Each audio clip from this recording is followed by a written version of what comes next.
Hi, I'm Paul Blaine, and welcome to Behind the Briefcase. It's a podcast that is designed to bring in leaders, people that have made success of their life and bring great value to others through that success, and to find out more about that individual. So looking behind the mask, behind the briefcase that they carry, or their bag, whatever it may be. But ultimately, we want to find out the makings of this person. What's the DNA? How did they actually work their way to where they are today? And what insight can they give us, as well as find out about what the future holds? So today, I'm very honored because I'm actually joined by Louie Werth. Now, just before I let Louie come in and introduce himself, I just want to sort of like give a little background. So, um, Louis is much younger than me, so he was born in 1988, whereas I was born in 1977. So ultimately, I've got 11 years on him at this moment in time, but it also brings in a good timeline because for the last 10 years, I've been speaking very much on the social care circuit, and before that, very much involved in other aspects of social care. And I kind of took a couple of years out from doing it. I thought, I'm going to concentrate on the businesses, get back to my route, and go down a growth strategy internally as well. And there was other things that I started to do. And last year, I decided that I would throw myself back in the ring and start doing a few talks. I had a new business that I wanted to launch. So you have to put yourself out there when you do these sort of things. And all of a sudden, all I keep seeing on every speaker stage is this person called Louie, and everybody's saying, "Have you spoke to Louie yet? Have you seen Louie yet?" And I'm thinking, who the bloody hell is Louie? Because I was used to all the old timers that were going around year after year after year speaking. So I sat and I listened to one of his presentations, and I thought, geez, this guy's got charisma. This guy is talented, and he knows his stuff. And he's, as much as sort of like when I seen his titles to his shows, I was thinking geek. He's not. He's actually not. He's not a geek, right? He is someone that can do it, but can actually communicate it as well. So apologies if you're a geek. I'm a bit of a geek, so we'll sit in the geek band. In fact, I might get a T-shirt next time that says "Happy to be a geek." But, I am a geek. See. Yeah. We'll see. But yeah, so I'm absolutely delighted that I get some one-to-one time and you get to share this discussion to find out who the bloody hell this person actually is. Where did he come from? Did someone just drop him on us? What's happened? So, Louie, welcome, and thank you very much for giving up your time for this. Thank you for that brilliant introduction. I must say the first few lines, I was like, I want my mother to hear this. This is brilliant. I'll actually be very proud. So, Louie, we're going to go back. I mean, first of all, do you want to just tell people who you are and what you do? Let's do that. So my name is Louie. I'm the founder of Care Research. We support services predominantly with things like feedback and feedback surveys. We also do a lot of work training people to understand the CQC framework and helping care staff to confidently speak with CQC. And that, in a nutshell, is the official what we do bit, the way we serve the care community and the way we pay our bills, to be really blunt. But as I'm sure we'll dig into as we go to this webinar, there's a lot more under the surface going on. And I do agree, I feel in many ways like quite an reasonably new on the scene and the sector. And I'm speaking to people that have been, I remember started working in care in 1986. I'm like, bloody hell, I didn't exist in 1986. And what I've slowly learned is that as a sector, it really is, in a good way, hard to leave. Partially because of the amazing people, partially because of the amazing purpose. And so I'm really enjoying getting to know people who have either officially or unofficially led me through all these different scenarios as the sector grows and as I, in my own little way, grow in it. Yeah, and I think one thing that I'm always hooked on is backgrounds of people and how they found themselves within the world of social care. And it comes from many different spheres because I'm very similar. I went from wanting to be the best racehorse jockey in the world and having being a jockey for a couple of years to all of a sudden the next night being a care worker. And it was sort of like they never left. The thing is, it's madness because I had never thought about care and certainly didn't want to do it. It never appealed to me. Once I got in there, you're right. The community, the people, the sense of fulfillment, all of these things sort of like keep you hooked. And like I said, I've never left since. And when you talk about you weren't even born in 1986, I get that. I feel like I taught Florence Nightingale. That's how old I feel right now. So You wear it well, I must say. At this moment, if anyone's watching this, they'll go, I feel like Louie looks older than Paul. And that's because Paul takes care of himself. And I'm at that part of my business where I've put myself on hold and am yet to sort myself out a bit. So hopefully in 7 years' time, go, that's what Louie looks like when he's on a diet and going for a walk. So yeah, Paul, you're kind of what I'm aspiring to look like in 11 years. If I get to that space, I'll be quite happy. But there's a lot that goes into this at this moment in time as well.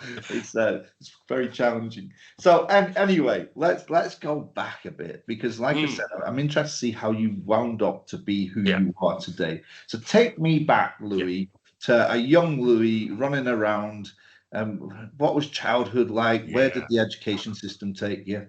So, I mean, my goodness, I've got to try and make sure this one question doesn't take up the whole podcast. So, 3 key things to know about little Louie. Number 1, he was born with a really insane, complicated heart problem. So right now, you are talking to one of few people on earth who has a cow's neck vein stitched inside a plastic aorta. So that's a little fun fact about me. So I started life with an incredibly complex heart problem that I can't remember any of it, so I was really little. So I started off with kind of a lot of medicalization, a lot of early childhood of being in hospital for months and months and months and months. And that comes with parents that understandably become very protective and very worried, because when you watch your kid die on ice a couple of times in surgery, it changes you. So that's the first thing. And we'll come back to that perhaps in time and what that meant.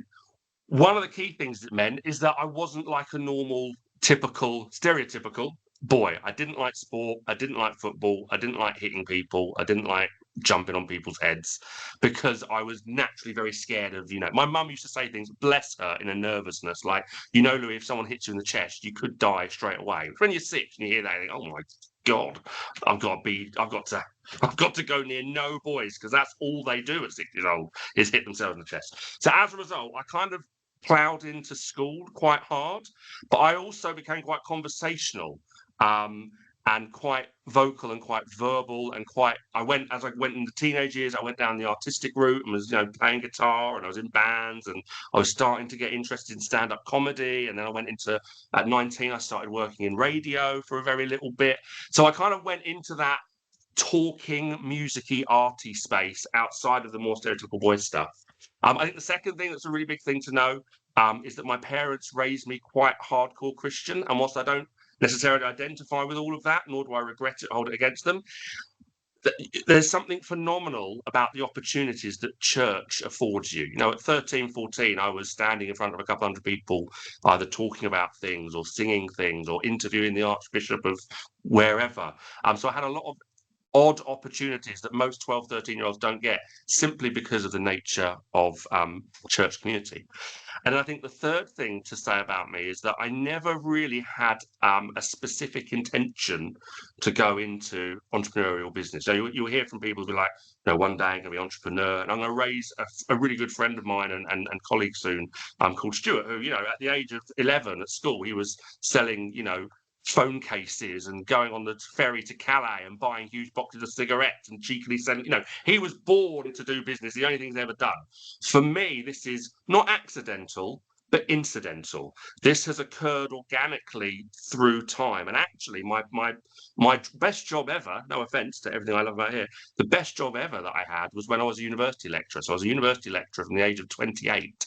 And I loved it, because I would stand up in front of a room of people and I would talk a mixture of at and with them for 6 or 7 hours, and then I'd go home. And that was my favorite job ever. And then as universities, lots of pressures on universities, lots of changes, it became far, far, far more about the paperwork and far less about the actual training and teaching. And that enabled me to kind of pull away and put more into what was slowly growing incidentally on the side of care research. So that's kind of the main things, heart problem stuff, very Christian family, lots of church opportunities and finding my voice.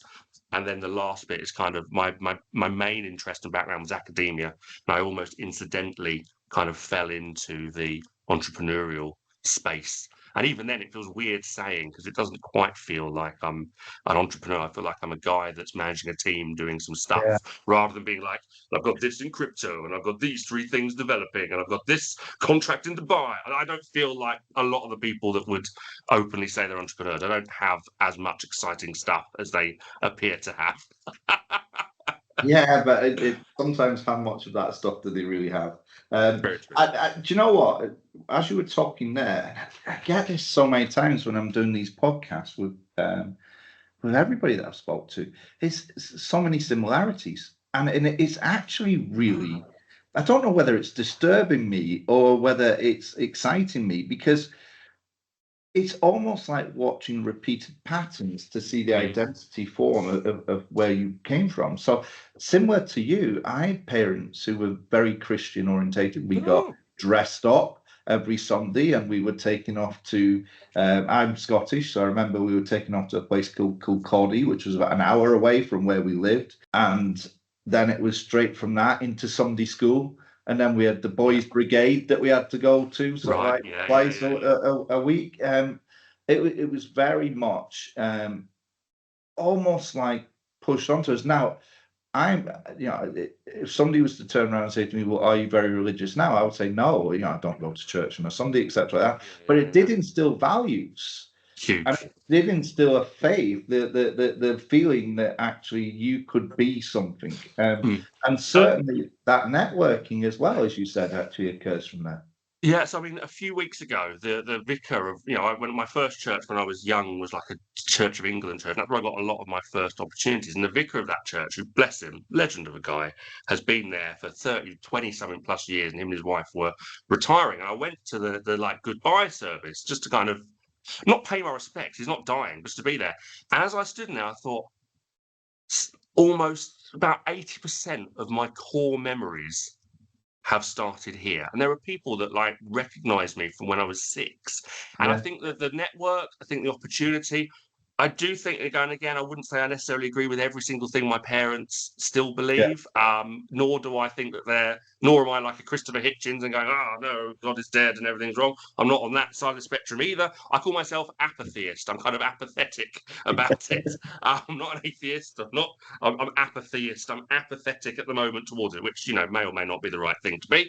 But I think that sense of you have some value, that sense of routine, that sense of you have a voice, that reminding of, right and wrong, that sense of doing the right thing, do unto others as you have them do to you. It's actually been the underpinning of how I treat my employees. Because bear in mind, a year ago, I had 0 employees, and now I have 3, and I'm trying to work out, oh, wow, these people who are incredible, are amazing. I have some responsibility to them. And actually, I remember watching someone say, actually, do unto others as you'd have be done to you is a pretty good guiding principle for how you support and lead your employees. I was like, actually, let's just take that as a baseline and roll with it. Yeah, no, absolutely. And like I said, these are instilled values that go in at an early age, because with that came discipline and habit as well. We knew what was going to happen on a Sunday. We knew we had to have our shoes shiny, etc. I know some people may be listening to this and going, that sounds awful, but actually, if you go back to the memories that really stick out in childhood, it was those times, because what it did bring was family time, which is a missing in a lot. And I'm a culprit of that, not spending enough time with the kids, because business has seemed to become the baby that I had to nurture more than anything in the world. There was a couple of things that you said there within that I thought, I'm starting to really get a sense of Louie now and the path that he's gone down. I'll come back to education in a moment, but when you talked about the cow's valve in your heart, in and out of hospital, straight away, and then your mom being very concerned, father being very completely understandable, you being given guidance on who to stay away from and don't bump in your chest. Actually, what I thought, I started to work out then, based on what you do now, which I think, and correct me if I'm completely wrong, but when you're looking at a lot of data, so big data to actually determine patterns and systems, etc., you're also looking at it from a risk management perspective. So was the risk manager actually somewhere instilled in there? Yeah. I think there was definitely a heightened awareness of everything. So most 6-year-olds think they're invincible. I did not feel that. I had an acute awareness that I nearly died several times, and it's not my mum was giving me these horror stories, but she was trying to highlight, look, this is not a little thing. This is not like, it's not the same as your mate that's got an inhaler. It's not the same as your mate that broke his leg. Like, I'm afraid, Louis, you are on another level. And I think, when you go into hospitals and you see, particularly because of the uniqueness of my heart problem, I'd sometimes go for a doctor's appointment, like my heart specialist, a guy called Dr. Qureshi, who still sees me, and he's like 78 and he's a legend. I love him. Sometimes I'd turn up and there'd be like 15 medical students, and he would say, you will probably never see these conditions again in your career. So listen, ask him any questions, do this. They'd ask me first, and because I was chatty, I always quite like the attention. But most 7-year-olds don't hear adults going about them, and so I think it definitely instilled I wouldn't say an anxiety, but a acute awareness of it all. And one of the things I've had to be careful of as a parent, which I think I've totally failed with my eldest daughter, is I have instilled an element of worry in them, because I've kind of at first parented similar to with that similar kind of worry that I was parented with. Fortunately, my wife is incredibly carefree. She's a Canadian, so she's I don't think she remembers much from the age of about 15 to about 19. I don't think she remembers much of what went on during that time. So fortunately, with her extensive carefreeness and my absolute terror of everything, we kind of balance out into one reasonably normal parenting unit. But I think that awareness certainly shapes how you view life, how you view responsibility, and to some extent how you view risk. I am a risk-averse person in almost every area. It's amazing how quickly, when you delve into someone, that the makeup of that person becomes so apparent. So, I mean, in terms of education, you've gone through your schooling years. What I would say is, just doing a little bit of a look into you. The one thing I wasn't at school was very bright. Now, I take that back. Right, I actually think I was quite clever. I just was not in love with the education system, because I was going to be the greatest jockey that ever lived. So if you asked me to tell you any betting odds and do the fractions that way, I was better than your top accountants in London. If you were to ask me who had won the last 100 derbies and the breeding lines, I could tell you them off by heart. So I would say that I had a phenomenal memory if it was something I was very passionate about and could really focus my attention on it. But everything else I'd seen as worthless to me because I wouldn't need it, I had a real difficulty paying any attention to it whatsoever. Totally get that. And I think, I was quite the opposite. And it is something that when I listen to entrepreneurs, and I don't mean this in a bad way, and I don't mean this in a critical way, but a lot of entrepreneurs start with, do you mind swear words in this podcast? Is that okay? No, okay. I just want to triple check. If you are of a sensitive disposition or you have children in the car, please turn it down now. But you do hear entrepreneurs going, I was shit at school and all my teachers hated me, and now I earn 15 times them every month. And there is very much an idea that being bad at school is a prerequisite, and it's almost like a divine sign that business is for you. And I was quite the opposite. I was bloody good at school. Now, I partially, I think that was because I veered towards the verbal and the communicative. I didn't do a lot of the usual typical boys stuff of rough play. I wasn't full of energy. I was quite happy to chill out and read a book. Fun fact, when we were awaiting the birth of our second child, I actually had a whole counselling session about what would I do if this child was a boy. Because I was like, I don't know what I'm going to do. Because my dad was a former rock star who had me later in life and was pretty chilled out. So we didn't do any football or anything like that. My heart stuff meant I never did anything sporty. What on earth am I going to do with a 3-year-old boy? Because I don't have any. So I think in that sense, I was quite atypical. And so I got on with school. In Kent, we have the grammar school system. I got into grammar school. And that was a huge shift, because I was probably one of the least financially well off in our year, and suddenly I was networking with people that went to Florida on holiday, and they had Sky TV, and they had a car that wasn't like about to blow up like ours always did, And that was an interesting little shift for me. I will say, when I hit 17, I decided I was going to be a rock star and stop trying. And I really didn't get as good A levels as I should have, because I was A, heartbroken because some girl had left me. And for some reason that lasted about a year and a half. And B, I was in a band and we were doing well, and I thought, you know what, I'm just going to be the greatest rock star of all time. So I'll just do that instead. So I did kind of slip off a little bit in my late teens, but broadly speaking, for me, school was an opportunity to grow, and I enjoyed thinking, and I enjoyed thinking out loud. And that was something that school offered me a lot of opportunities to do. But I think a lot of young people, in particular boys, but not exclusively, don't enjoy necessarily the process of thinking, and don't enjoy the process of thinking out loud, discussion, debate, argument. And so I think that fearlessness kind of helped me navigate and buy in to the system. Yeah. You went to, reading it, you went to Cambridge, didn't you? I did. I still am out there. My supervisor is kind of like, Louie, hurry up and finish his PhD. So I played the long game. So my A levels were okay. I got A, B, C, which is not bad. But if I'd have hell for leathered it, I could have got at least AAB, maybe AAA. But I was heartbroken, so I just didn't bother. ABC, went to my local I started off working at a radio station, and then after 2 years changed my mind and then decided I'm going to get a proper job.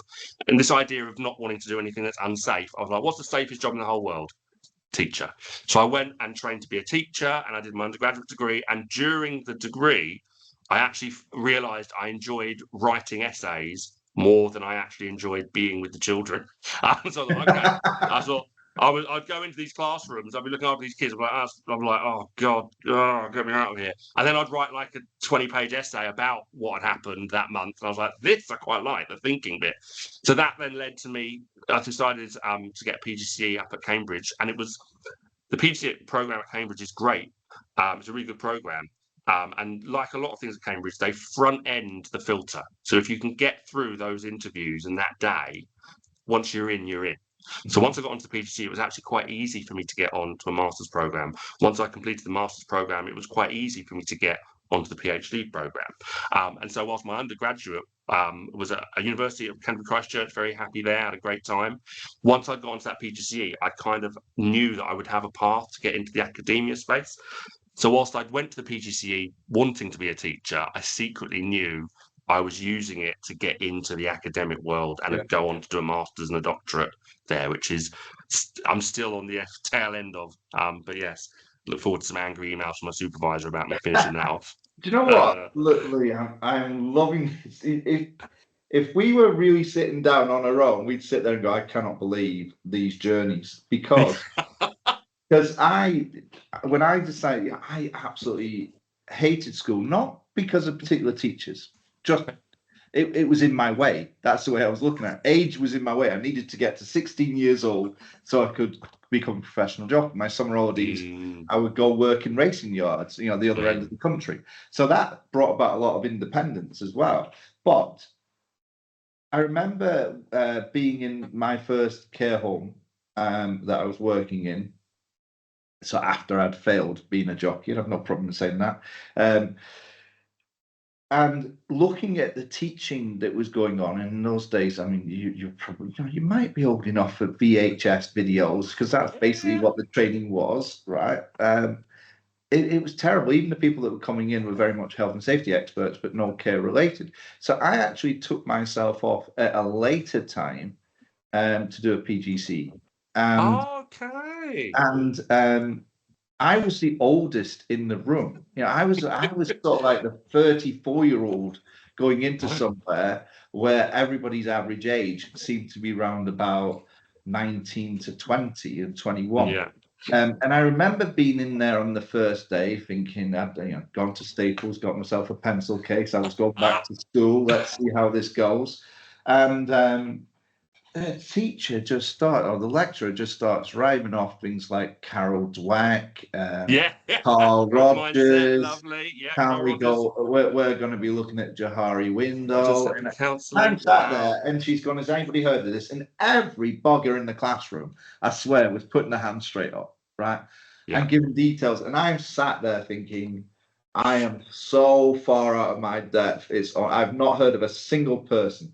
So this is a bit where I started to realize I love actually my biggest thing is challenging. So I remember going home and I remember ordering every one of these books that was named Yeah. off Amazon. And I must have spent about 2 weeks reading them all. And I'm literally, talked about swearing. I'm literally putting lines through it saying, that's a load of shit. That might work. There's no way this would work.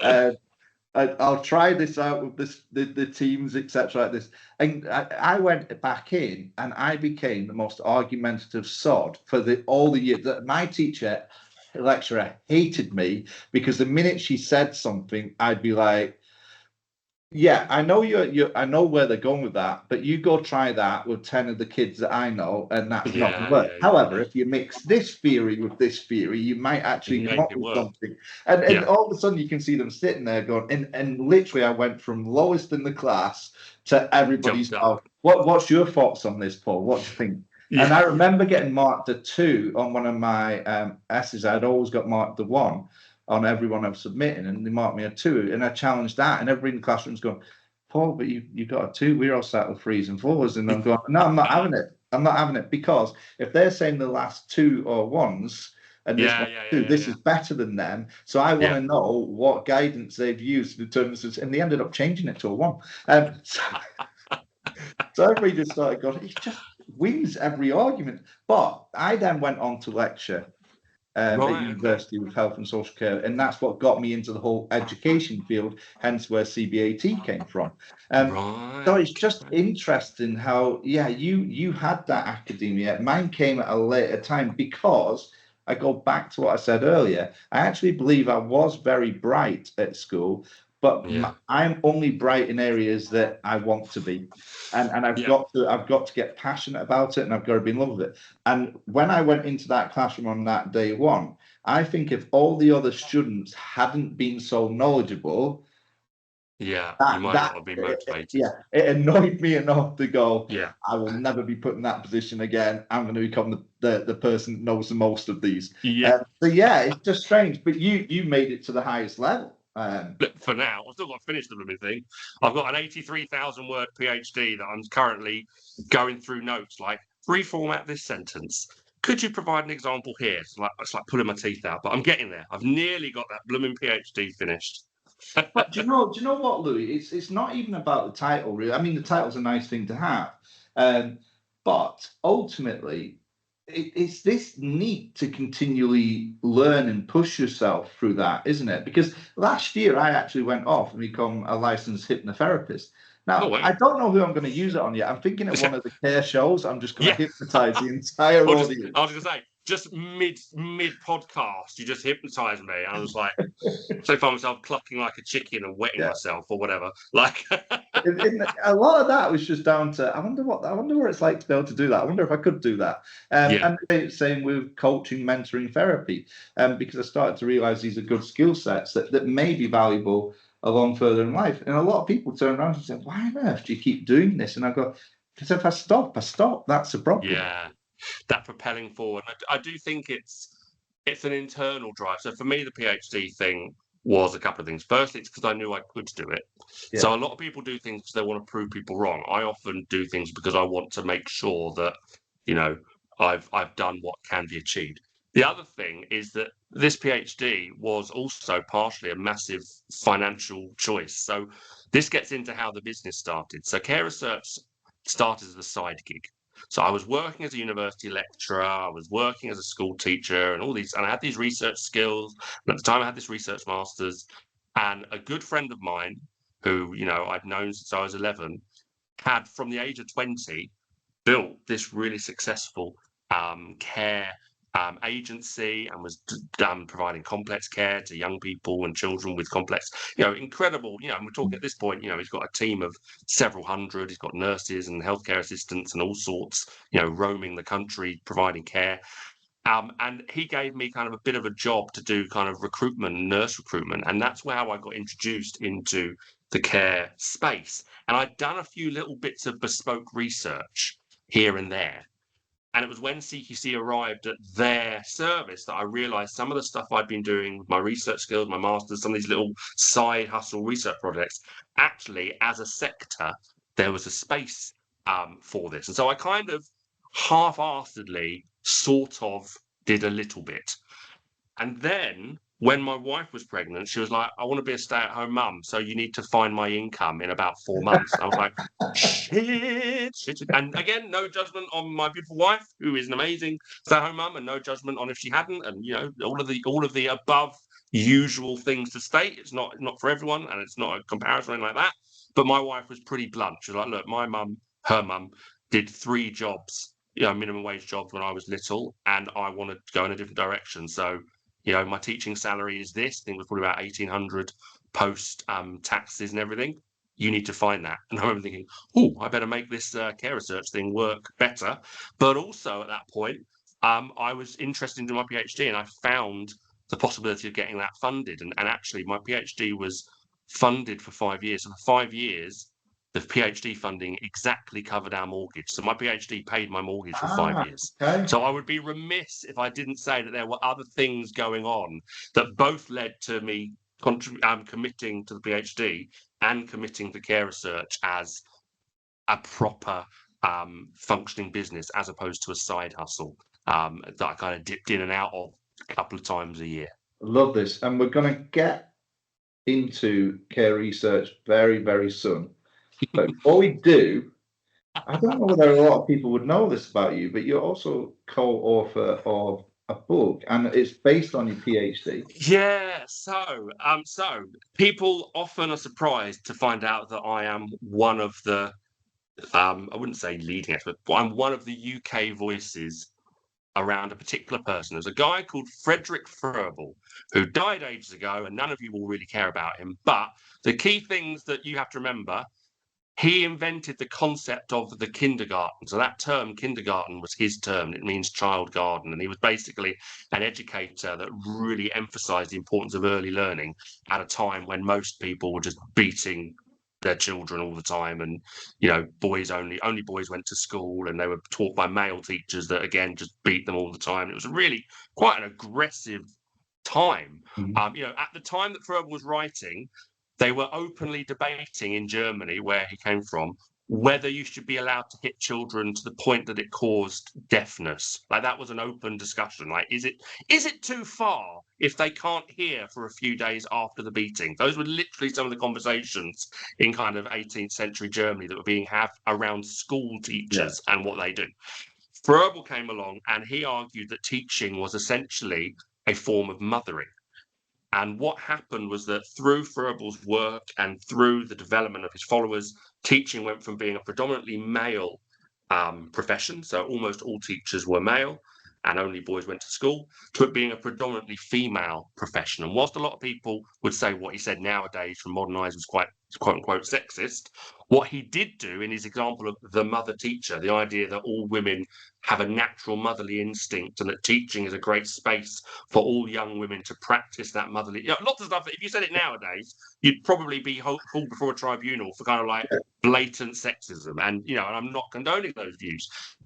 And then what my PhD is now looking at is, how do male teachers demonstrate and show care in a sector that has kind of taken this mother teacher and almost unconsciously embedded it into what if I say, think of as a year 1 teacher, most of us will think of her like a Miss Honey, like a 22-year-old little lovely lady who's just sweet and apple pie. And what do you do when you're actually, like some of my PhD participants, a 6'3" bloke who works in year 1?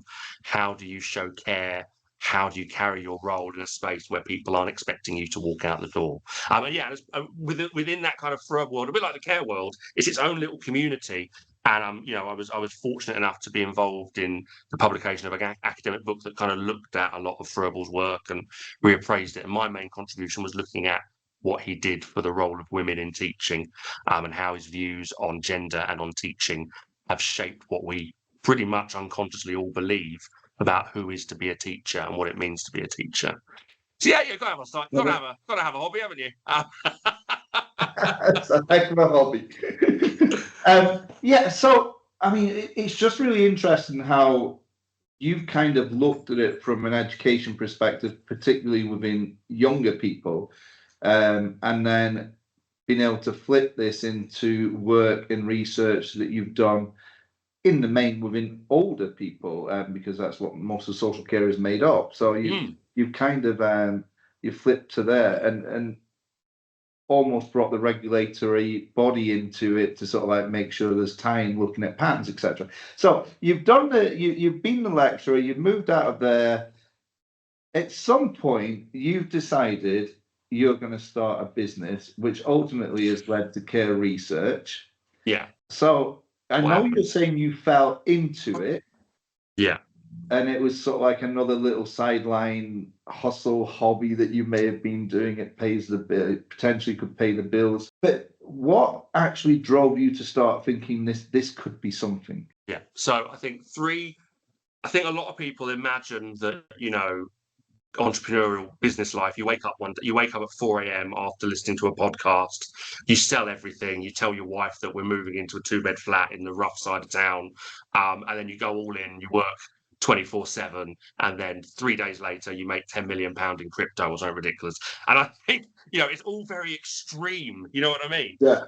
Mine was very gradual. So the first thing that happened was that my wife said, look, we're having this kid and actually I want to stay home. And I was like, okay, I've got to start putting a little bit more into it. And so I remember I did a couple of days of cold calling care homes. Worst couple of days of my life, but it got us some of our first clients, and some of those clients are still with us 7 or 8 years on. So that's what I thought, okay, there's something here. The problem I had was that what I was providing was these massive 40-page documents, and when we talk about regrets, I'll talk about that one shortly. But I knew that I was meeting some kind of need. I knew that there was something around marketing, something around the voice of residents, families, people receiving support, staff. I knew that there was something that wasn't being done. The next thing that happened was that my university job got so awful that I was like, I have to make some kind of jump. And my wife, in her beautiful wisdom, was absolutely furious with me. So I can't think of a more. There is not really a job that is harder to get fired from than being a university lecturer. Like, you can get structured out because universities are in financial hard times, but it's not like you got sales targets. So my wife was furious, and she literally said, "You are not allowed to see me naked until you make your first new." And she blooming stuck to it. And my goodness, did it work? Did I work hard with that incentive? My goodness. And so there was this interesting time where I was like, right, I've got to make this survey thing work, and I've got to push for it. Success and what levels of success I have is open to interpretation, but any form of success involves a little chunk of luck. The big piece of luck that came my way was that in June of 23, when I officially was like, I'm leaving the uni, I'm doing the survey stuff, CQC started whispering about this new framework they were coming out with. And I remember I'd just given my notice. I was on holiday in Spain with my family, and I was absolutely miserable. And my brother, because I was like, how do I even grow this? I've got a couple of clients from cold calling, but that was hell on earth. And it's the modern world. You can't phone up a care home and go, hi, you want to talk about surveys? I can't think of anything anyone would less like to talk about. And my brother, Noah, who I love, he's a very good guy. He runs his own business as a videographer, got engaged and married at 19, still married, 3 kids, brilliant, successful video business, just a bit of a renegade. Similar to you in that he was very smart, but just went completely off school and did his own thing. He said to me, you've got to be the expert. Yeah. He said, you've got to be the expert. That's the way in the modern world that you begin to have value, and people, you don't sell them what you're doing. You be the expert. And that's when I started doing these kind of free webinars and creating free little bits about this new CQC framework that was coming down the line. I remember I made this document. I remember it was a Sunday afternoon. I'll be really honest with you, Paul.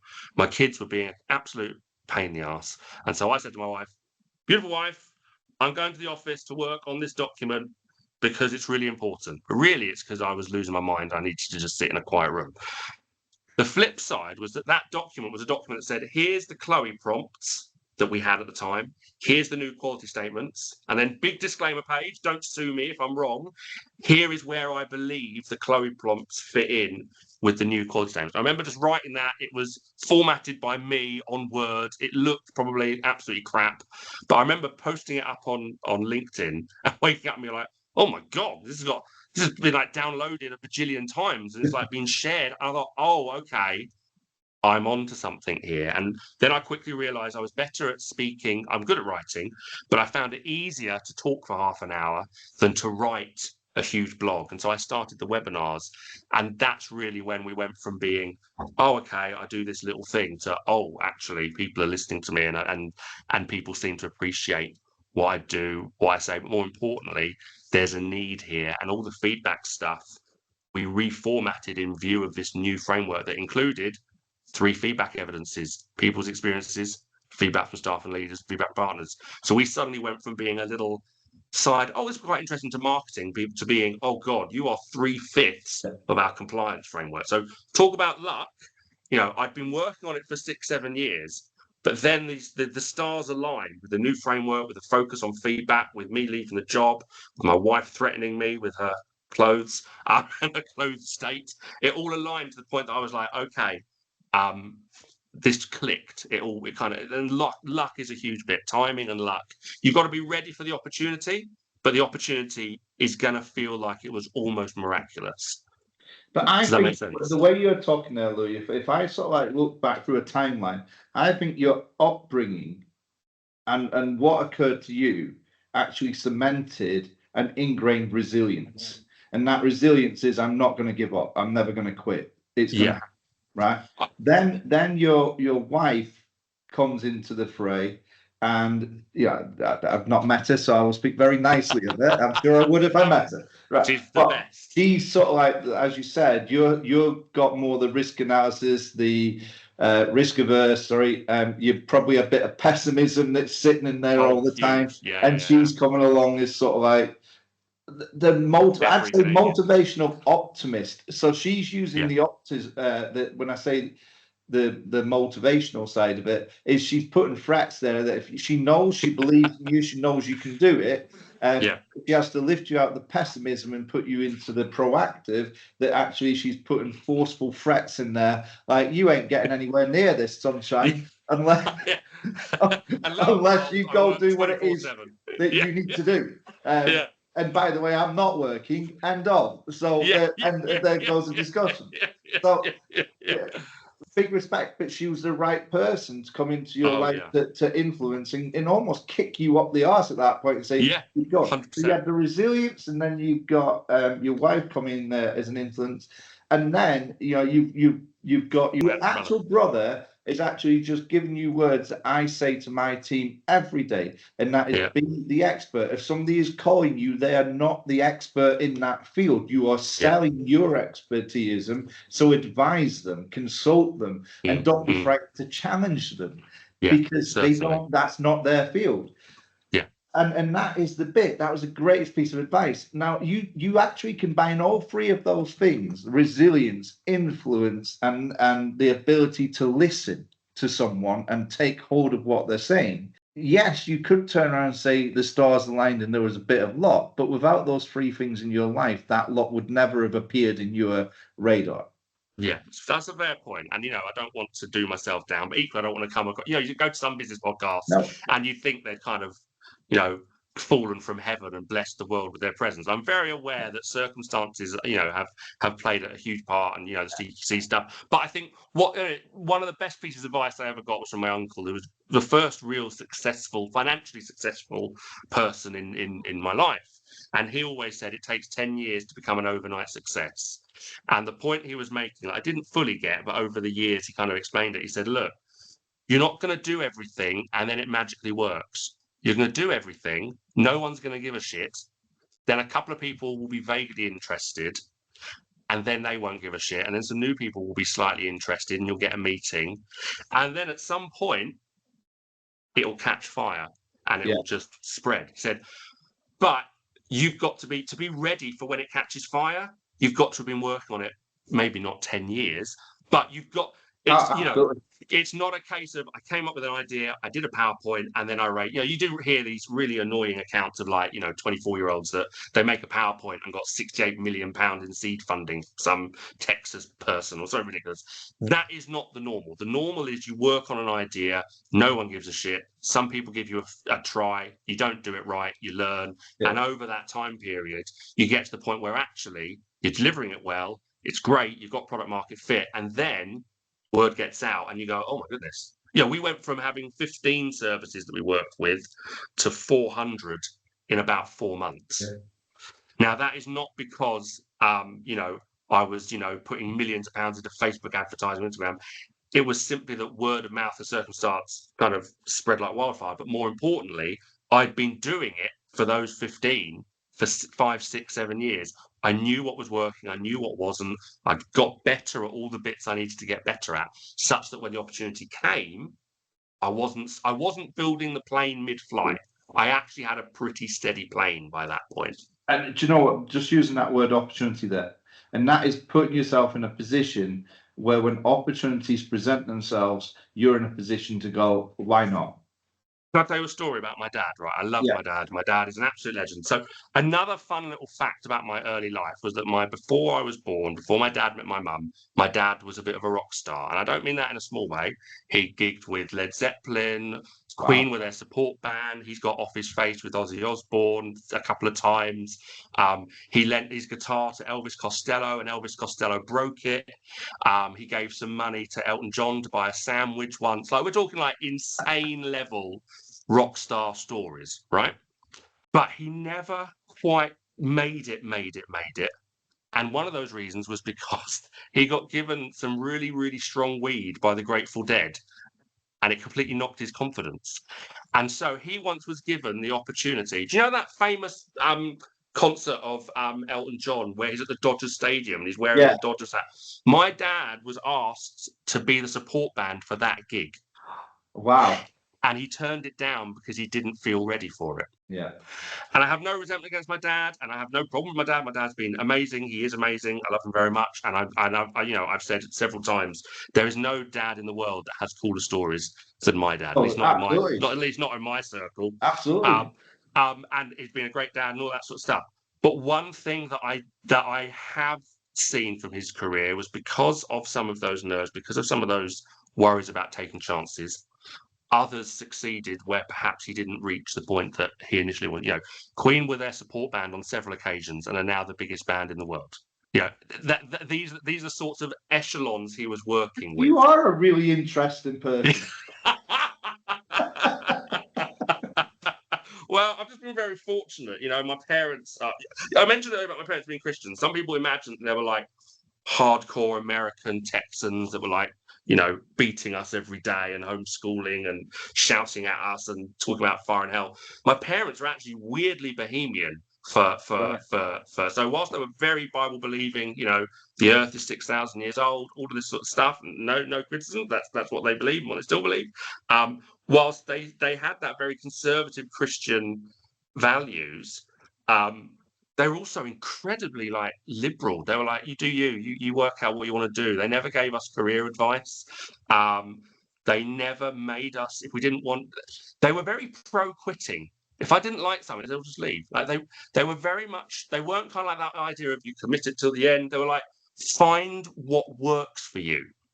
And I think that's something that all my wife and my brother's wife and my other brother's occasional girlfriends, whichever one he's currently with at the time, will occasionally meet together and go out for drinks. And they will talk about the Werth brothers, me, my brother, and Jake.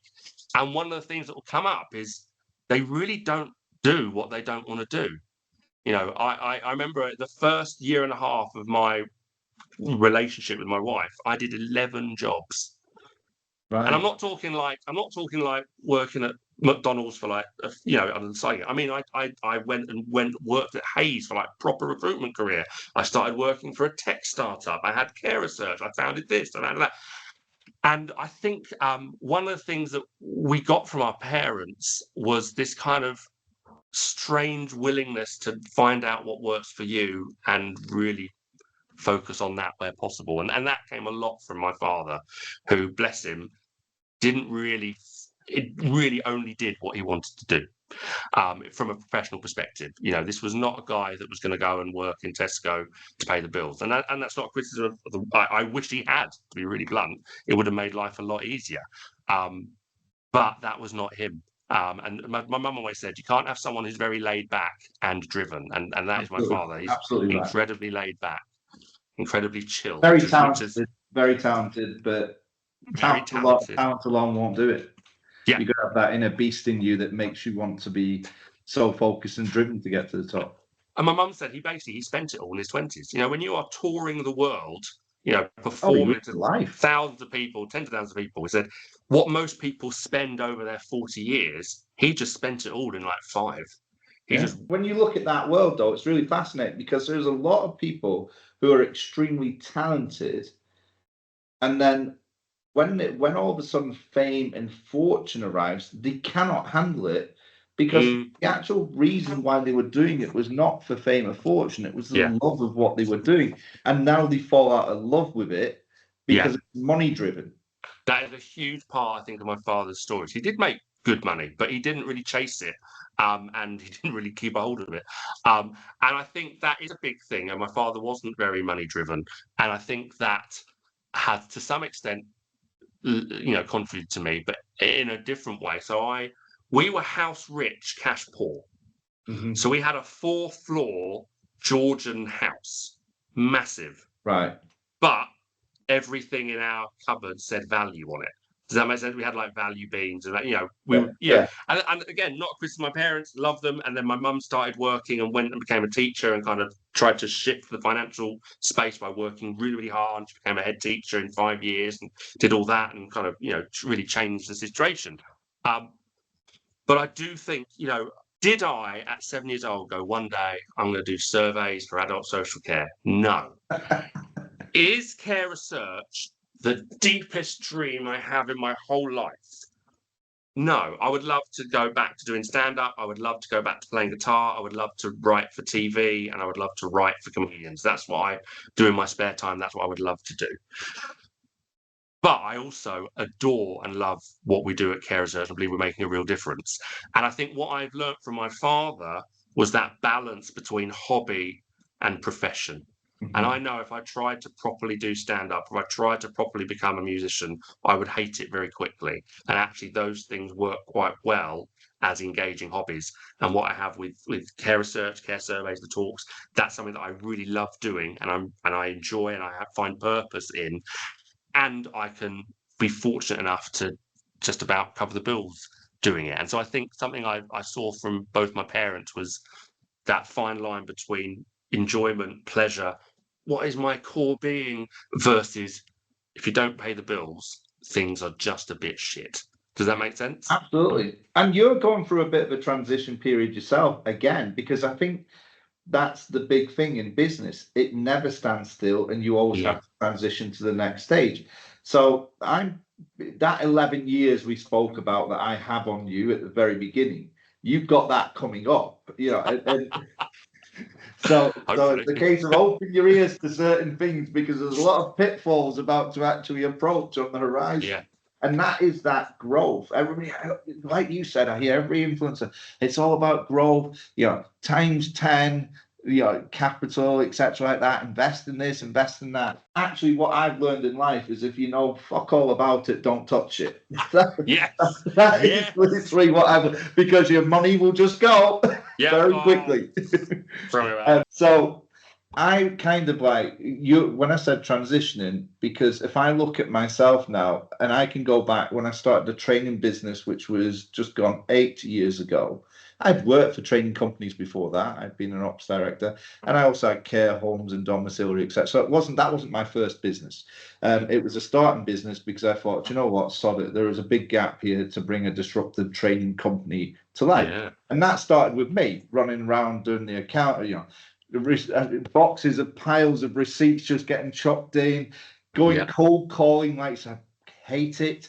Yeah, all of a sudden I'd get the meeting, I'd go do the meeting, I'd give them the course for next to nothing, I'd run back, I'd have to build the course, then it's me turning up in a week to teach it almost like, oh no, I'm not the person you met before. And then all of a sudden you go back, you're doing you've got your feedback forms, you put them into a system, you've now had to write the bloody certificate. Shit, I should have just got that person to write the name properly, and that's going to come back at me. Or shit, I've left to sign an in sheet in the classroom, or I didn't even get it done. And then all of a sudden it's like, I've sent them the invoice on to tomorrow. And then 3 months later, you're going, hey, that person's not paid me yet, and I've got no money. So now you're on the now you're the debt collector. I need paying data, and then you get that first big break of somebody bigger wants you, but they want to book a quite an extreme amount. You're like turning around to your wife at the time and saying, "I'll see you in about 6 months' time. I'm going on the road." So. But as a standalone, I always say this to everybody that works with my companies, I've done every one of your jobs. It didn't start with I didn't have this big pot of money and go, I'm going to put the infrastructure in place first. It was literally job to job. And now I look at it 8 years on, just for that company, there's a managing director in place, there's a finance director in place, there's a full marketing team, there's 340 trainers, we do several countries, we look after 11,000 sites. You're kind of looking at it and going, how the bloody hell did that happen? But that doesn't mean that you turn around and go, oh my goodness, you must be raking it and being successful, because I've nearly bossed this business 100 times over. I am literally, we need to go in this direction. And what I started to do was employ people to stop me, because I'm the sort of person that literally, no, this will work, because I see, because I live and breathe opportunity. It's like, if it's there, why are we not having a go at it? But the bit that I was going to get to, you've got the overheads and the recruitment of the right people. I know you're saying you've got 3 so far, but that will grow because of who you are and what you're building, and the different branches that's going to appear off all this data that you're collecting is going to be immense. So that will naturally grow, and then you'll start to recruit some people that interview really well, and you realize 4 weeks in, this person's really shit, right? And I'm having to pay them this amount of money each week. And now I've got to have that bloody conversation with them about telling them, do I use the shit language? What theory should I use? To have that conversation with them, because I'm too scared to. Then they're going to tell you you're a shit leader and you can't manage nothing. So you're going to have to go and do leadership theories and try and work that one out. Right. But you're really selling it to me, Paul. I know, but this is what I'm trying to get to a lot of people. And then all of a sudden you've got an accountant and you're sort of like going, no, your job's to stop me having to pay all this tax. I could have done that myself. What? Where's the loophole? Well, I've watched Wolf of Wall Street. There's some country you can take this to. I think the thing about this journey, one of the things that I've mentioned him before, my friend Stuart, who I sat next to when I was 11, and then he went off and started this amazing care company, really introduced me to the sector, and he's been both a very good personal friend and quite a mentor in many ways. And one of the things that he had to help me understand was that this is the job. So I'm sitting there going, if this person doesn't pay, I'm going to have to go into the business overdraft to pay salaries this month. And this client has raised this thing, but it's in the contract. What are they talking about? Or again, we've got brilliant clients, we've got brilliant staff. I'm not bad mouthing anyone.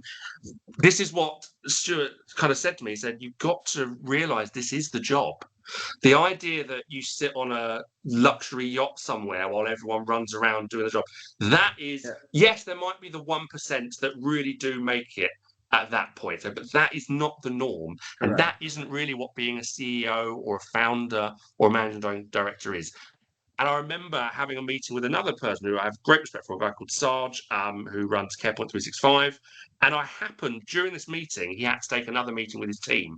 And I watched him have the meeting with his team. And I realized, he is just in like a 10, 15 year ahead version, dealing with the exact same sorts of situations that I deal. He obviously deals with them better, and he deals with them at a bigger level, and he's got far more experience. I was like, it just reinforced that point that this is the job, and you have to accept that Entrepreneurship is not a destination to absolute nothingness, sitting on the sofa eating crisps while everyone runs around doing everything for you.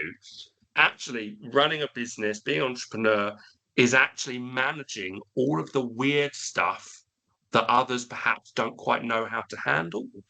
It's the oversight, it's the vision, it's the structural, and it's the future direction piece. I think one of the, I'll talk about how I found my team shortly, but one of the things that's amazing about my team, the three people who work for me, is that they all have initiative, they all have capacity to do the things that they are best at. I purposely went, what am I terrible at that there are other people out there that are brilliant at? Because there are some things, very few, but there are 2 or 3 things I think I'm quite bloody good at. So I should do those 70% of the time rather than doing these things 70% of the time. And I need to get people for whom their amazing thing they're great at is this pile of shit that I'm not very good at. And I've got this incredible team who genuinely do things. I sit there and go, I don't know how you did that. I certainly don't know how you did that in 7 minutes, but that's incredible. Well done. Amazing. I'm not even going to ask you to teach me because this is something you've been doing for 15 years and that's why you're so good at it. And that's why I'm so privileged to have you in my team. I think that's where I'm at now. We've gone from being kind of the solo entrepreneur who's up at 2 a.m. kind of doing everything and making mistakes and trying to cover everything. And you need to do that because at some point you're going to have to direct and lead and inform your team on how to do those things. But you've got to hire people that are brilliant enough that they'll see what you did and go, that's a bit crap. And if we they're use passionate this and about this and this, you're going to go to another level with it. And that's exactly what I've got with my amazing team.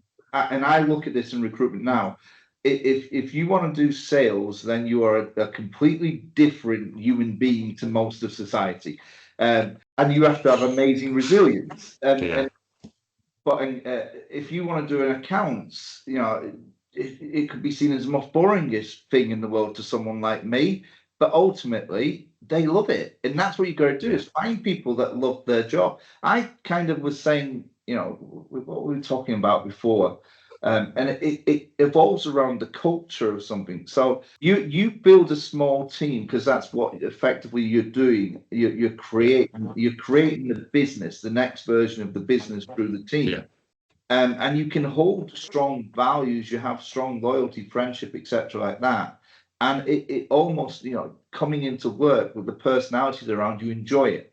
And as you get bigger and bigger and bigger, it's the hardship of trying to keep that culture because you have less and less time to spread yourself, and you get bigger decisions that you've got to end up making. Or there's loopholes now that you've put in place to go through those decisions. So it's never just a yes, no.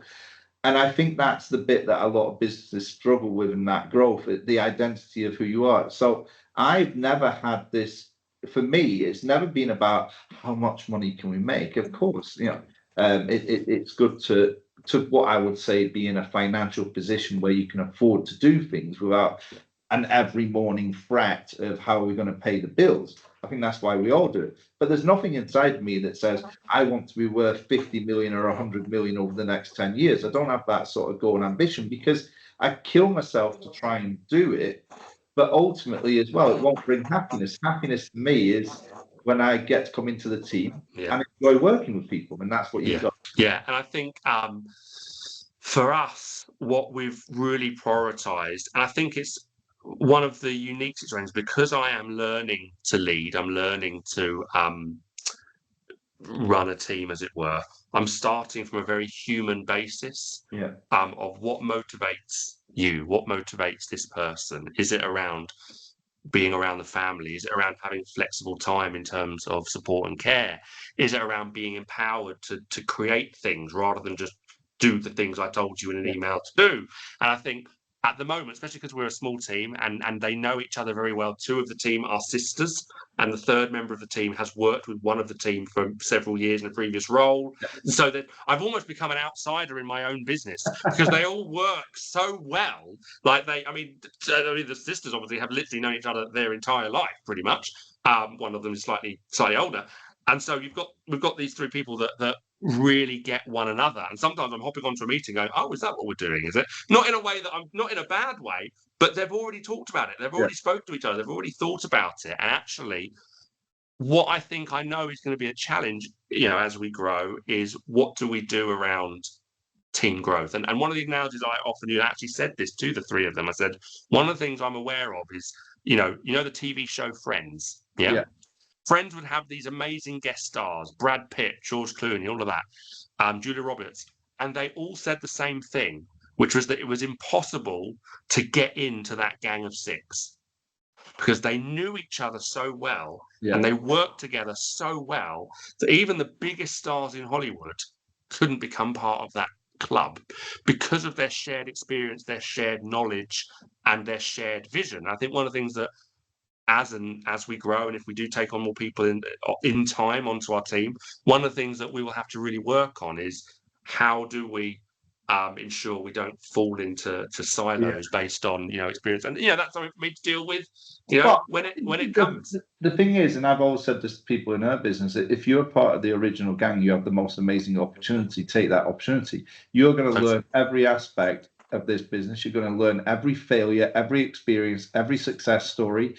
And then how do you take that and turn yourself into a leader that when you create a department, you can share those stories and help them, and that's the key. And I'd also think, especially with small businesses, there is nothing, it's not about nepotism or anything like that. There's nothing wrong with going to your team and going, look, we're looking for someone like this. If you know someone that is brilliant and that you trust and know and get on and work with, let me know. Doesn't mean they're going to get the job, but actually, if you've got a team of 3 people, then that 4th person is going to be 1/4 of your team. Yeah. So if you know that one of your team already feels quite good about them, knows their skill set, and believes they'll get on, that's worth considering. Doesn't mean you go, oh, let's hire your mate, let's hire your mate, let's hire your. But I think there is something around recognizing you're not just getting the best experience skill set, you're also building a team. And so listening to that team as you grow and as you add to it can be a valuable insight. I don't want your mate that never holds down a job that that actually wouldn't want to be here, and you're just helping him out because he's going to have a hard time. Much as I'd rather help him out if he's having a hard time in a different way. Let me know. I want your friend that you feel sorry for because they're not here, because they'd fit in so well and that it would be a good thing for them. That's the friend I want to hear about. The person that you think, oh God, they would bloody love it. And it would be really good for them because of X, Y, and Z. That's the friend I want you to tell me about. Absolutely. And that's exactly how we started off with Joe, and that's how we got both Sophie and Emma, who are both fantastic. Right. Okay. We have been talking for, I think, gone over an hour now.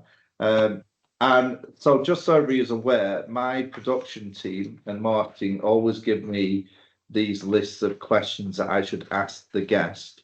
And they do their bits of research and that and fetch them to me. And then they hand me this, and then they speak to me in a debrief afterwards after they've watched it back and say, which questions did you decide were irrelevant? All of them? Because I think you asked one. So I've just been flicking through them before I get shouted at. And I actually think we've covered a lot of it. We know how much you're influenced by family. Your public speaking, I think that literally has come out of, you were a lecturer, so you used to speak to an audience. And a bit of radio presenting too. Like, it's always been my main skill, my main interest has been talking. And one of the hardest things in the world to do, I would imagine, must be standing up to a mic, trying to make people laugh in a room. So stand-up, I had a love-hate relationship with stand-up. I mean, I didn't do it professionally. I think I got paid for one gig once. So I can officially say I was a professional stand-up because of that £20 I got paid. But the thing, I mean, I remember wanting to do stand-up when I was about 14. I was watching a documentary and Eddie Izzard said something. I know Eddie Izzard now identifies as Susie Izzard, but at the time he was identifying as Eddie Izzard. And as Eddie Izzard, he said, stand-up is the most difficult art in the world because you can't fake that you like it. You can go to a gig that is the worst gig of all time. I'm sure many of the people that came to my gigs, and you can go up to a musician and go, that was a really great set. You did really well. I love your voice. That's a cool guitar. If you tell a joke and no one laughs, and that happens consistently for 10 minutes, no one can come up and say you did great. It's the only direct feedback art form that has an immediate, completely unavoidable feedback loop, typically every 20 to 30 seconds. And that was something that really attracted me to it, was kind of that challenge. But also, I think to talk. I often do not talk without thinking. And I like the experimentation of trying to play with ideas with words. But I found it absolutely terrifying. And I actually really struggled with memory, because the thing about stand-up is you've got to make it look very natural, but every single word, syllable, and beat has been pretty much worked on. Yeah. And so you're trying to remember a lot of stuff at once. I mean, sometimes you have these little moments of magic where something will happen, you'll ad-lib something, or someone will say something, and those moments also happen. But except for Ross Noble, who would ad-lib allegedly his entire set, 99% of comedians, they have about 5 minutes, 10 minutes, an hour of completely scripted, almost to the breath material. And for me, it was the memory part, because I'm naturally someone that likes to talk as I go, which works for what I do with public speaking. It works for things like podcasts. But for something like stand-up, actually you have to be a lot more controlled. And that was something that was really difficult for me. And I realized I wasn't really enjoying it because I was terrified all day about forgetting stuff. Yeah, absolutely. I mean, even as a teacher, you have a PowerPoint, you might not use it. Yeah. You quickly flip through it and go, where am I going with this? Yeah. What was this about? Who was absolutely. This? But your best sessions are when something's caught your attention, you just free flow the whole thing. Yeah, 100%. But that's because you've got audience participation that's normally going on. It's the same when you speak at things like the Care Show and that. If you can get the audience with you very quickly, the whole thing just you just basically forget the script and you go where you feel it needs to go. Yeah. But stand up, it must be terrifying. I put myself through something last year where I got on stage in bodybuilding competitions for the Masters in a pair of shorts showing off my body to crowds of hundreds of people and came third in Britain. Oh, wow. Well, there's something for everyone to Google image after this. I know. Go on my Instagram. There's tons of pictures you wouldn't want to see. PaulBlainInHisPants.com. I think we've got a new side hustle here, Paul. But yeah, again, I've been speaking in front of people for a long, long time, doing different things. And it was throwing myself out of my comfort zone and actually having a go at it and seeing what people think. And you know, when you talk about feedback, there's instant feedback from that when you go into a pose. Because if you've gone into a pose and everybody that's gone before you, you get rapturous cheers from the audience and you do it. And like, silence. Oh. Kind of like, oh, okay. I mean, that would be the only thing more complicated. That would be worse if I actually stand up in my pants while doing poses. That would be the only thing that would make it even less comfortable than it already was. My friend, another friend of mine, did a little dig at me, but he was completely right. He was saying this talking stuff really works for you because unlike stand-up where you have to be funny every 10, 15 seconds, you can be funny, you can have a laugh, but it's not the centerpiece, so it's not got the pressure. Yeah. And he's right. If I make people properly laugh 5 times in a 6-hour training day, they'll say I'm hilarious. If I did a 6-hour stand-up set and had 5 laughs across that 6 hours, it would be the worst set of all time. And there is something about the fact that humor is an accessory rather than the center is probably why I feel a lot more comfortable doing training and teaching than I was when I was trying to do pure stand-up stuff. To me, humor in education is to break the ice, is to soften it. You may have gone somewhere that was quite deep and emotional. There was big emotional connection, and you just want to sort of like let everybody just. So rather than call a break, you might have I think we've all got those scripted jokes that we use. Now is the time to use this one, and you just know over experience past that it works before you'll take them back on that journey. But I've always said to everybody that works with me, or I now teach the PGCE. So when when I actually turn around to them and say, if you're walking out of a classroom and somebody turns around and says, "Oh, that was the most hilarious day I've had. That teacher is so funny," I turn around and say, well, ask them the next day what they actually learned, because if you've turned it into a stand-up comedy show just to get liked, you've ruined the purpose. Sure, one of the best things. There's a guy called Liam Palmer who runs Care Tech Guide. Great guy, really interesting guy. He also has a background in kind of like psychology and counselling, as a range of other things. And I remember once, probably one of the most perceptive things anyone has kind of helped me understand about myself. He said, Louis, the thing about you is that you are actually a teacher. He's like, I know you've got a business and I know that you've got a tech platform for care zoning, all this stuff. He said, but fundamentally at your core, Louis, what is Louis' skill set? Who is Louis? You are a teacher. And then he followed it up. He said, the thing that makes you quite unique and useful in this sector is that often in the speaking circuit, you have people that are very funny, very engaging, very entertaining, and that's great. And then you walk away and you're like, I don't know if I had a good time. Yeah. Or you get people that are very on it and they can explain very complex problems and they can help you kind of understand fire, health, and safety, whatever it is. But it was quite hard to listen to. Yeah. And he said, what you, again, this was his view and people might disagree, but he said, one of the things that I think you've been able to do is that you have the humor, you have the relaxedness, people enjoy listening to you, but also at the end of, for example, your care get CQC ready training or your care staff confidence training, or one of the things you do at a care show, at the end of that half an hour or 5-hour train day or whatever it is, people walk away knowing a lot of stuff that they didn't originally know or understand. He said that's where I think you've been quite fortunate in that people genuinely do connect with you and like you and you're quite engaging, but they also know that at the end of the day they're actually going to fully understand. I've been very fortunate. That is a mixture of all of these weird little backgrounds that has combined to this kind of space. You know, I did 2 years working as a radio presenter. I was talking absolute shite every day. You know, no one learned anything during that. Equally, I've been a university lecturer and written very, very dense academic textbooks. Trust me, there are no laughs in my verbal chapter about women in education in the 18th century. But over time, those two kind of spaces that I've been involved with have kind of convalesced into where I am now. And fortunately, you know, I really enjoy what I do, and it seems to be adding value. Maybe it'll all change. You never know.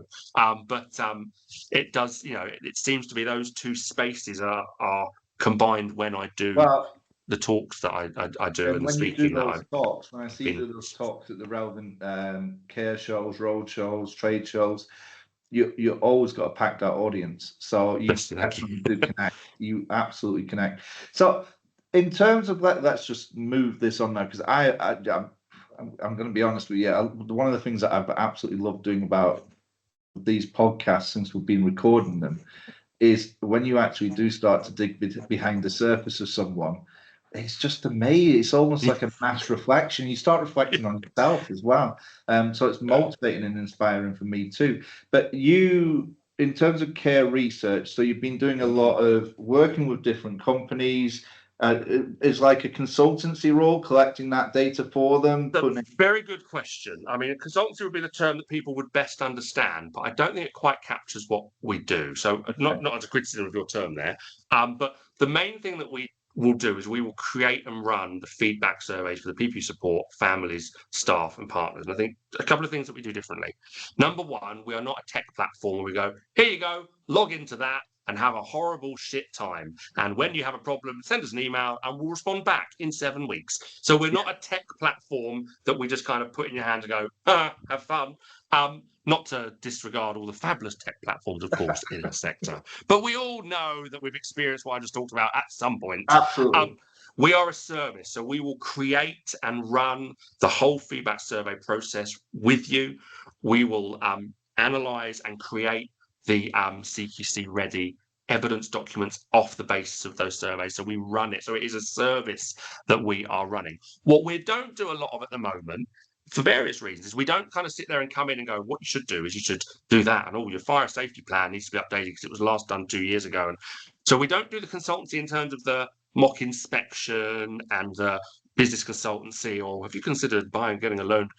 We focus specifically on enabling surveys to do amazing feedback, which, as we said, is 3 out of the 5 evidence categories. But one of the things that happened as well, almost as a side hustle within a side hustle, is we developed accessibility surveys. So surveys that are Makaton video surveys, PECS video surveys, video record questions. So instead of typing an answer, you can record a video and say what you feel. And we've really kind of got onto this point of like, we want to give everyone a voice. We want everyone to be able to give their views, to give their experience of their care in a real way that matches them and meets their needs. Basically, the day of the printed out paper Survey Monkey survey, we want to kind of end those days. No offense to Survey Monkey, please don't sue us. But we want to provide something for our sector that is built around the needs of our sector, built around the framework our sector is enwrapped in, and enables more people to share their view, including those that perhaps may not be able to do a standard online or paper survey. So that's kind of what we do in a nutshell. And it's something that I've become more and more passionate about over time. That's the amazing thing about business. You start doing it for you, and then you actually see the impact it has. You go, oh, this is not just about, paying the food bill and getting the Tesco shop and putting petrol in the car. Actually, almost as a side point, I've actually started to do something that's truly valuable. And it becomes, oh, wow, I was just doing this so that at Christmas my kids could have a Furby and a new bike. But actually, this is actually doing so much more than just paying the Tesco food shop. I actually genuinely care even more about what we're doing now that we're seeing the impact, and particularly the accessibility piece, seeing the videos from individuals who perhaps have never been openly asked, or haven't been asked in a way that they've been able to perhaps so directly respond to, and hearing what they say about their care, both the good and the bad, hearing families talk about the quality of care, hearing families raise the issues that are urgent to them. It's become a real privilege, and something that both me and all of our team recognise the value that it has and the impact that it has when done well. And I think we're trying to take surveys away from being the box ticking exercise that you do very crappily once every couple of years. Absolutely. To make it something that's truly valuable, truly values led, and involves everyone. I think what you just said there, right at that latter point, so key. I see it myself that they have become a box ticking exercise. Oh, we've done a quality assurance, we've done a quality surveys, and they send them out, they get them back, they go in a file, they sit on a desk, they sit on a shelf. CQC asks the question, have you been doing quality surveys? They pull the file down and show them it.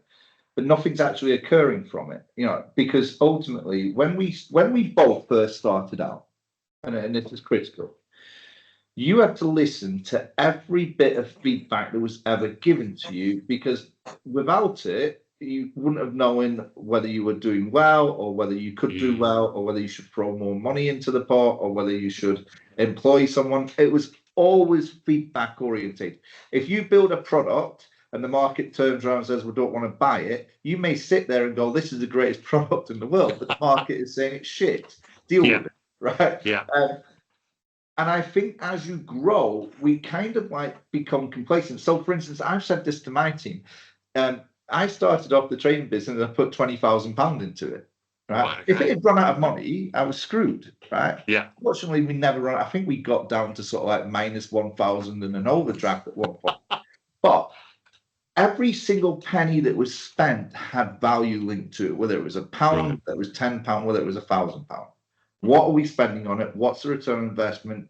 Where's our evidence to show that return on investment will work? As you get bigger and bigger and bigger, and when you're not somebody that's used to sort of like what money feels like, then all of a sudden you're like, oh, well, we've got £300,000 in the bank. We can afford to spend £10,000 on this PR marketing company that's going to come in and change the world for us. Right? And then you realise that you're doing more Facebook posts than they are and getting more. Hold on a minute. Why do we pay £10,000 to this company that actually only has 100 people following them? They're meant to be a marketing company.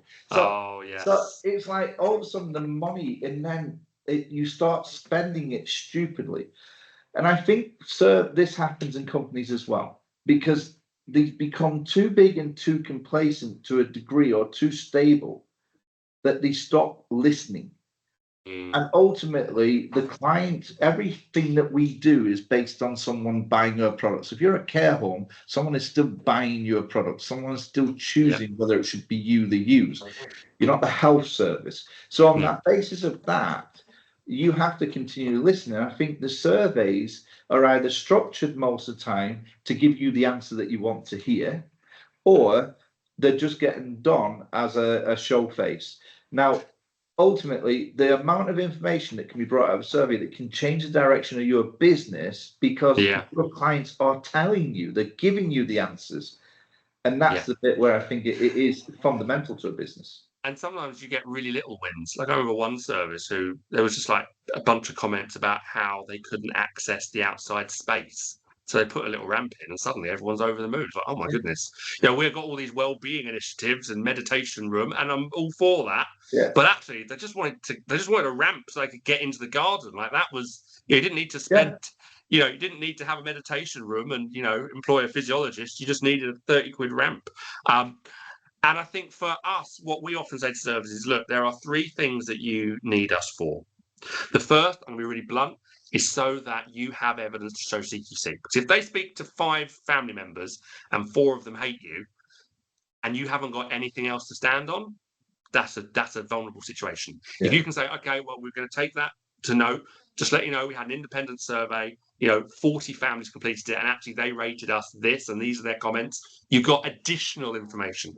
The second thing that people need surveys for, more importantly, is to monitor their own quality and their own problems. I always say, look, isn't it better that we find out some stuff that's not great?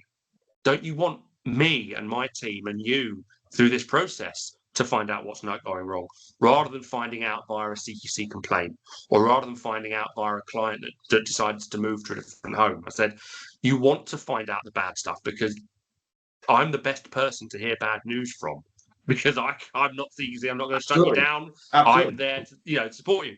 And I think the third reason people find real value in what we do for them is it enables the service to develop a different culture in terms of feedback and listening. And I think when surveys are done well, and the fact that they're ran independently, I think the fact they've got these accessible formats, it communicates to the residents, the families, the staff, that we take this seriously. There is nothing that makes feedback look like it's not important than a word printed survey that says, September 2018 on the top, because you forgot to change it. You just printed out the one from 7 years ago. There is nothing that says we don't really care like that. And I think it does communicate to staff, to teams, to residents, to families that, we are developing a listening culture here. We value listening, and to prove that, we are not just printing off the same Microsoft Word survey we've done for the last 7 years. We're doing something of quality because we know that feedback matters, and we know that you are worth listening to. Love this. Right. Louie, how do people reach out to you? Company? Yeah, of course. Because you're doing it's care research, but social care is such a huge industry that everybody that just wants to talk about the quality surveys, assurances, etc., like that, they should be reaching out to you. Yeah, so easiest thing is go to careresearch.co.uk, or just put care research in Google and we'll come up. You can contact us through our website. The email address to reach us is really easy because it's just 2 words, research@careresearch.co.uk, and that'll come straight through to us. I am rather prolific on LinkedIn. I apologise. Do reach out on LinkedIn, type in Louie Werth. There'll be one version of me that looks where I'm working for another company, but you'll see a picture of me that will say Care Research. That's the one. And I'm annoyingly present on LinkedIn. So yeah, LinkedIn is a great way to reach out. The website, careresearch.co.uk, or research@careresearch.co.uk. If you turn up to any care show, I'll probably be hovering around there. He'll be there. He'll be there. You'll hear him bellowing through the loudspeakers. Yeah. It used to be someone like me, but then the young ones came along and turned me out. No, ridiculous, Paul. Don't worry. It's I'm the one that's given the last slot on the day now, with the one person sat there who's been a fan for the last 30 years. And that's me mom. Yeah. Fun fact, my first ever talk at a care show was I did work with a group called at the time called Care Improvement Associates, and we did a document on what themes were outstanding in CQC reports, and it was the very last slot, and no one knew who I was, and there was probably about 25, 30 people. And at the time, I knew they didn't know who I was because I wasn't on LinkedIn. I was no one. But that's when I first clocked, oh, CQC is something that people need to know about, because even though I'm a complete unknown, in the very last slot on the last day, there's still 20, 30 people. There's something, it was my very earliest indication, we're talking about 6 years ago, that, this CQC thing brings people out. There's a need here. There's a lack here, because it's the last slot and still people have chosen to turn up to this complete no name about it. So it was my first indicator as well that, okay, as an area, this is an area of concern for people. Absolutely. But I think it's important as well, as you talk there. I've done that last slot where I have actually had 2 people. You got 25. That's wow. And it is very intimidating and nervous, even if you've stood in classrooms or you've stood on bigger stages. But the important thing is that if you have that passion about what you're doing, you'll speak to an empty room because you're so passionate about it. And I think that's the bit I will say with networking. If you're nervous about your product or you're nervous about meeting people, then you need to find a way to get passionate about this, that you want to actually sell it. You want to go to people and say, this is my beliefs. This is what I think we should all be doing. And that will naturally start to bring you out of your what we class as comfort zone and start to make you comfortable being uncomfortable. Yeah, certainly. And I think it's I've spoken to half empty rooms, barely, 2, 3 people. And the hardest thing about that is in a crowd, you can lose that they're real people. Does that make sense? Yeah. Whereas, it's a bit like, when I was doing stand-up, my mum would ask me to say some of the jokes. I'm like, I can't just stand in a room with my mum and say these things, because it's too immediate. Like, I'm literally looking at my mother's face saying, I can't. Plus, the material would not have gone down too well with my mum, to be really blunt. And there is something about when there's a crowd, sometimes it feels easier because you can detach a bit. But when there's 3 people, you know exactly what those 3 people are feeling every second of that talk, because you can just see their faces. And it is harder. If I had a choice between speaking to 500 people or 5 people, I'd speak 500. Not even a second thought. Even if it wouldn't matter who those people were, because there is something about having a small numbers that is increasingly pressurized, because you know exactly what they feel. It's that feedback mechanism again. Whereas with 500, you can kind of get lost in the crowd and go into your own world a bit.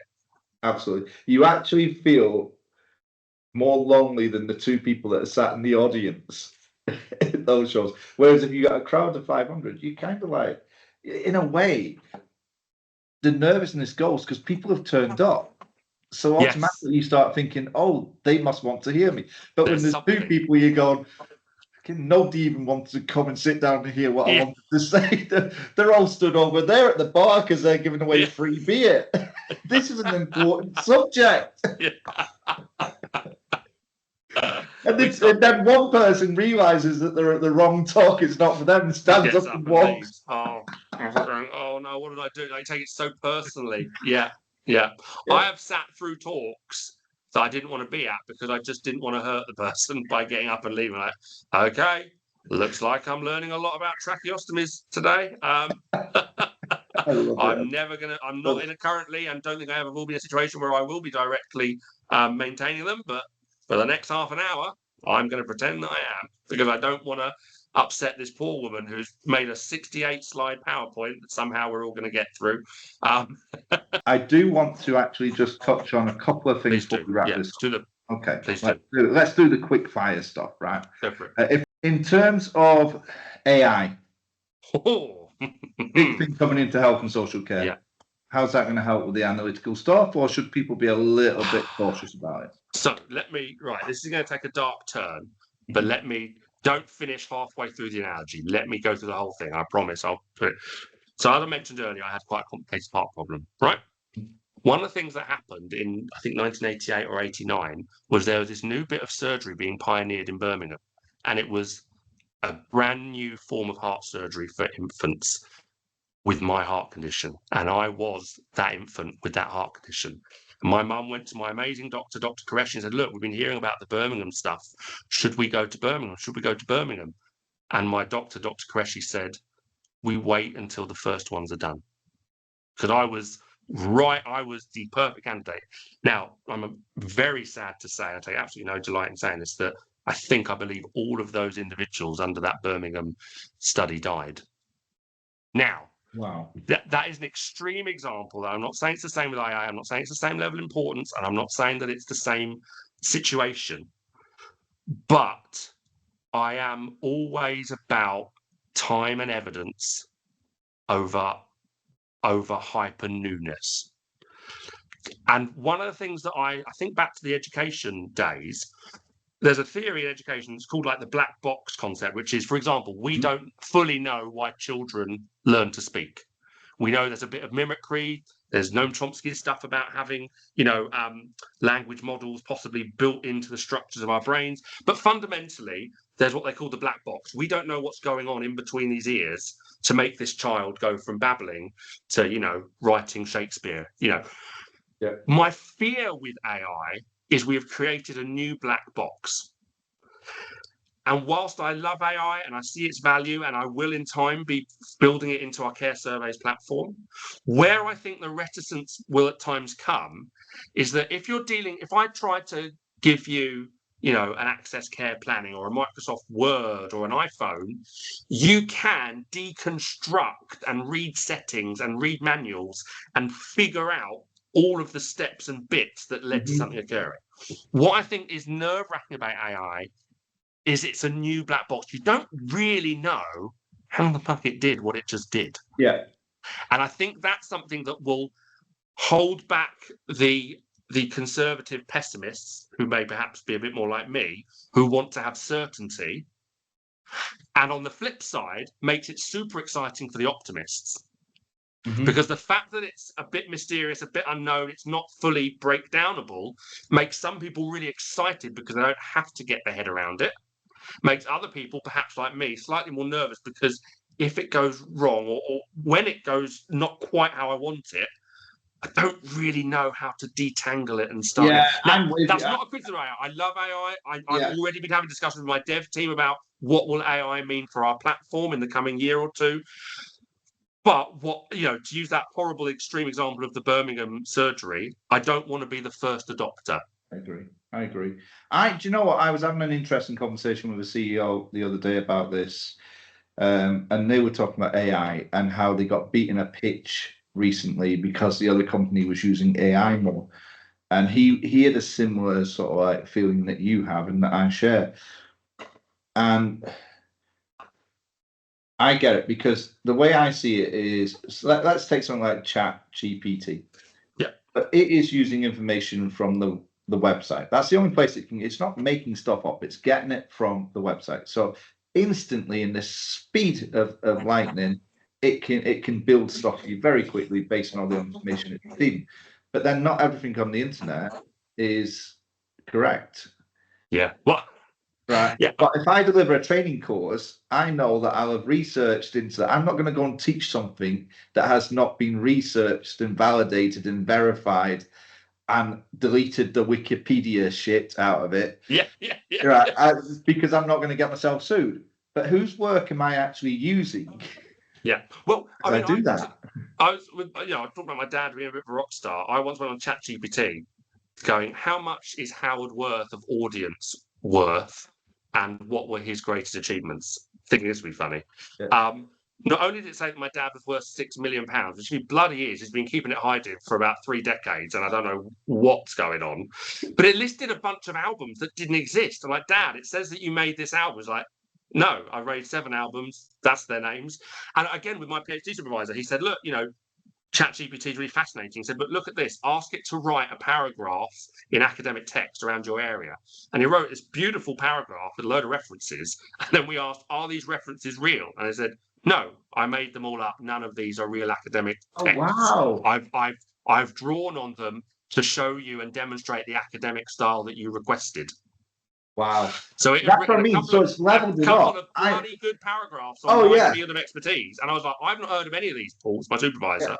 Yeah. My supervisor was also called Paul. And then he said, well, ask it if these are real references and where to find them. And then it was honest and said, no, because you asked to write this in academic style, I made references that would make it fit that style, but these are not real source references. And that's where you get to the black box. It's like, bloody hell. How do I even unpick that? Because I don't know what's just happened. Yeah. And that's where I I want, when we put in some way AI into what we do, into the care service platform, into the way that it assesses comments, into the way that it develops people's surveys, all of which is coming in time, I want to, as best as humanly possible, have a working knowledge of what I have just put into a system that I'm selling to others. Yeah. I do not want to be told by a 23-year-old with a brilliant haircut and a very sexy shirt that it's amazing and that I should just trust them and let them pump it all in to my system that has my name and that I'm legally responsible for. So there's a part of me that's like, I need to have certainty, understanding, and evidence. And again, I use that extreme example of the Birmingham surgery. It's probably a bit OTT, but you see my point about I want to have some certainty, some understanding, rather than running on the excitement of the innovation of it. I'm with you. Absolutely. I think for the future, it's amazing the things it can do, and you can get sidetracked with it. I've had staff members or people that work with me send me emails, and I can tell they've been done by ChatGPT because they've never written me an email like that in their life. And they have no context to it. So when you question them on it, they're like, I don't know. And you think you can just see in their head, they're going, can I just leave the room for 5 minutes and ask ChatGPT? And you go, no, it's you that I want to speak to. It's your innovation. No, Bruce. Right, I'm going to wrap this up because we've been on ages. It's gone so quick. Right, the last question, they get me to ask this of everybody. If you could leave one piece of advice, lesson, or reminder for anyone listening, whether they're building a business, leading a team, or just figuring life out, what would it be? What's your life so far lesson to anybody that's listening? I think my lesson is build time into the things that you want to do.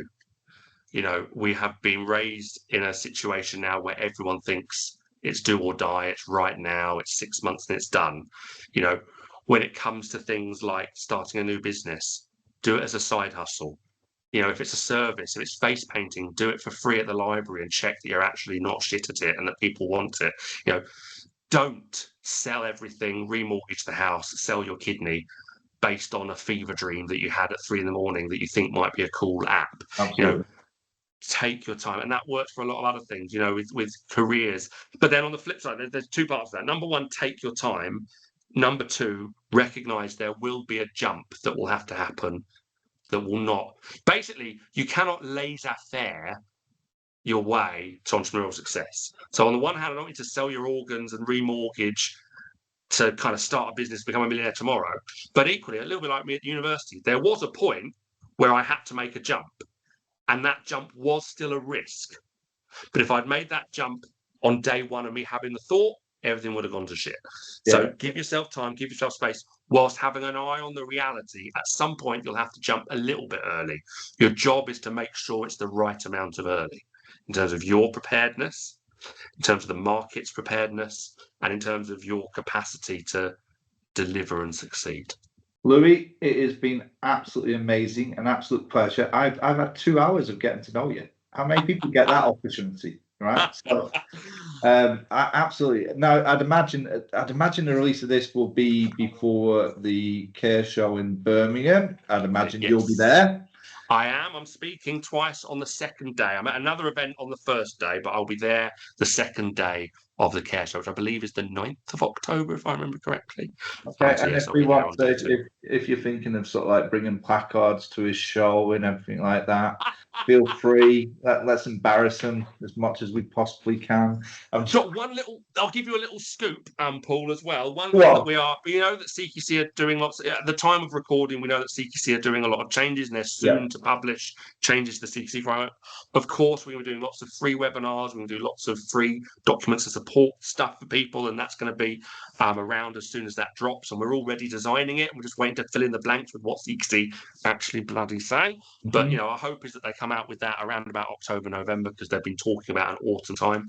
One of the things that we are going to be experimenting with for the first time is we are going to do some live events for everyone, because a lot of what we've been doing is training days where a particular service will book us and we'll come in and we'll do training at that service. One of the things that we're going to try and do kind of end of November, early December, following the CQC's changes, to do some more open training days where you can send 1 or 2 members of staff. We're going to do one at Leeds Castle. There's going to be one that's somewhere London way. There's going to be one kind of Birmingham way. And the idea is to give individuals from services the chance to kind of come and then take that knowledge back to their service. We're going to be doing some in-person kind of training days around CQC that's going to be kind of more broadly open to individuals from services rather than being booked specifically for a service. So some funky events, lovely way to get in the Christmas spirit. Me talking about CQC. I'll wear a Santa hat maybe.